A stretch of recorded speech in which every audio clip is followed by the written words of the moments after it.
नमस्कार. बुलेटिनमध्ये तुम्हा सर्वांचं स्वागत. बुलेटिनची सुरुवात अर्थातच अजित पवारांच्या बातमीने. महाराष्ट्राचे उपमुख्यमंत्री अजित पवार अनंतात विलीन झालेत. विद्याप्रतिष्ठानच्या प्रांगणामध्ये दादांवर अंत्यसंस्कार पार पडले.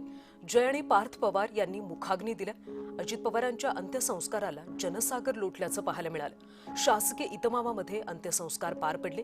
दादांच्या आठवणींनी यावेळी नेते आणि कार्यकर्ते भावुक झाल्याचं पाहायला मिळालं. अजित पवार अमर रहे अशा घोषणा यावेळी कार्यकर्त्यांनी दिल्या.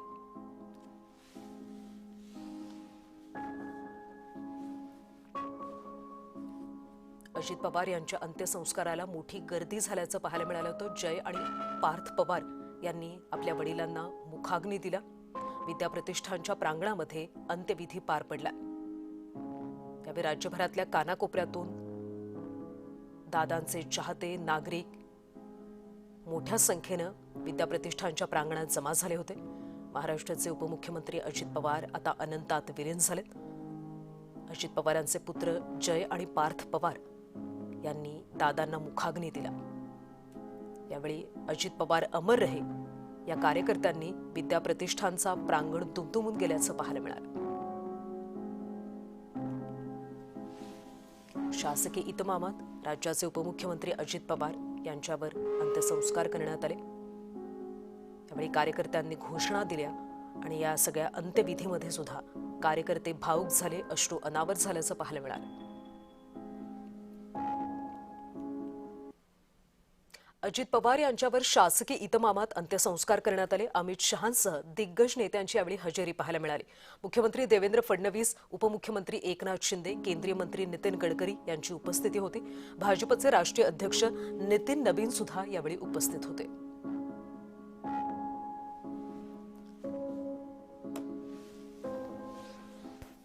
शिवसेना की उद्धव बाळासाहेब ठाकरे गट की तरफ से हम सभी, मैं सुनील प्रभु, सचिन अहिर, बाबाजी काळे, संजय पाटिल, हम सभी आज श्रद्धांजलि देने के लिए आए हैं. तर ठाकरे पक्षाचे नेते अनिल परब यावेळी बोलत होते. आपण अशा पद्धतीचा खंबीर आणि उमदा सहकारी गमावल्याचं अनिल परब यांनी म्हटलं. काही वेळापूर्वीच अजित पवार यांच्यावर शासकीय इतमामात अंत्यसंस्कार पार पडले.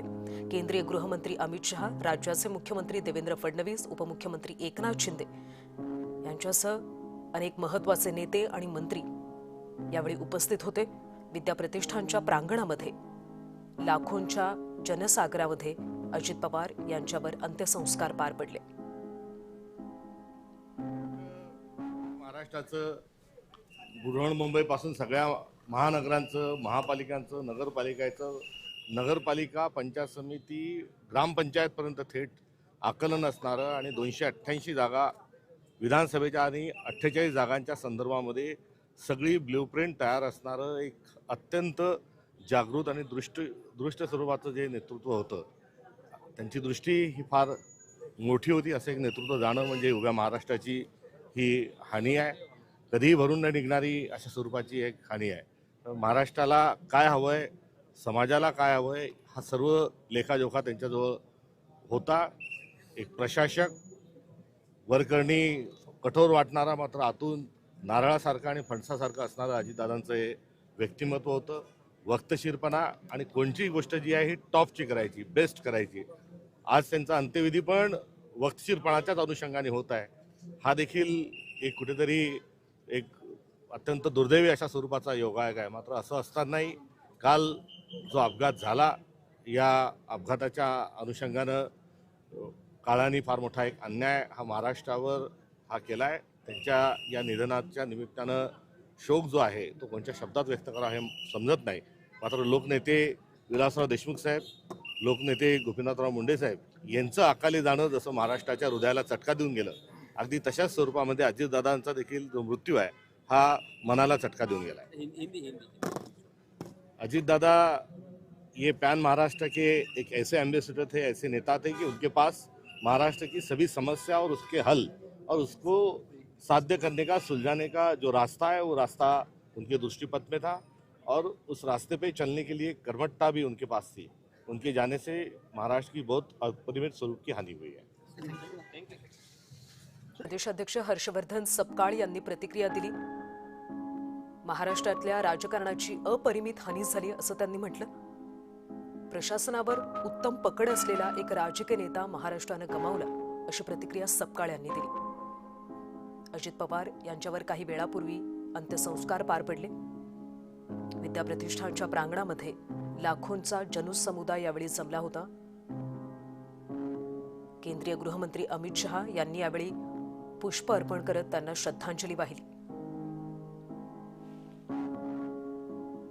तर ही दृश्य आपण पाहतो. काही वेळापूर्वी विद्याप्रतिष्ठानमध्ये अंत्यसंस्कार पार पडलेत. यावेळी केंद्रीय गृहमंत्री अमित शहा, राज्याचे मुख्यमंत्री देवेंद्र फडणवीस, उपमुख्यमंत्री एकनाथ शिंदे, गोव्याचे मुख्यमंत्री प्रमोद सावंत सुद्धा यावेळी उपस्थित होते. भाजपचे नवे अध्यक्ष नितीन नबीन, केंद्रीय मंत्री नितीन गडकरी या सगळ्या मंत्र्यांनी यावेळी पुष्प अर्पण करत अजित पवार यांना श्रद्धांजली वाहिली. अमित शहा यांच्यासह अनेक दिग्गज नेत्यांची उपस्थिती यावेळी पाहायला मिळाली. राजकारणातलं एक दिलखुलास नेतृत्व निघून गेलं अशा प्रतिक्रिया यावेळी सर्वांनीच व्यक्त केल्या. अजित पवार आता अनंतात विलीन झालेत. काही वेळापूर्वी त्यांच्यावर शासकीय इतमामात अंत्यसंस्कार पार पडले.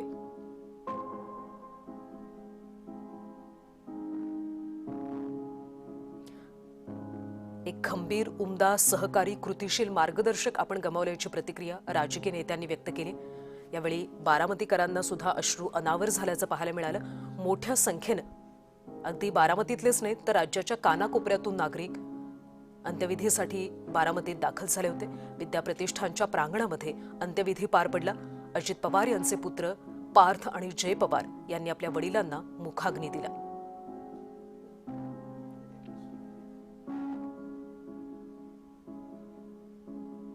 अजित पवार यांच्यावर शासकीय इतमामात अंत्यसंस्कार पार पडले. केंद्रीय गृहमंत्री अमित शहा यांच्यासह दिग्गज नेत्यांनी यावेळी हजेरी लावली. पुष्प अर्पण करत अजित पवार यांना श्रद्धांजली वाहिली, अखेरचा निरोप दिला.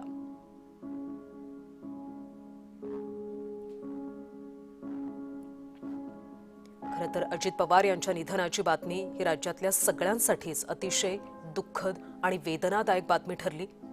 काल विमान अपघातामध्ये अजित पवार यांचं दुर्दैवी निधन झालं आणि त्यानंतर राज्याच्या राजकारणात, समाजकारणात एका प्रकारची मोठी पोकळी निर्माण झाली. विद्याप्रतिष्ठानच्या प्रांगणामध्ये अजित पवार यांच्यावर शासकीय इतमामात अंत्यसंस्कार पार पडलेत. केंद्रीय गृहमंत्री अमित शहा, राज्याचे मुख्यमंत्री देवेंद्र फडणवीस, उपमुख्यमंत्री एकनाथ शिंदे यांच्यासह अनेक दिग्गज नेते यावेळी उपस्थित होते.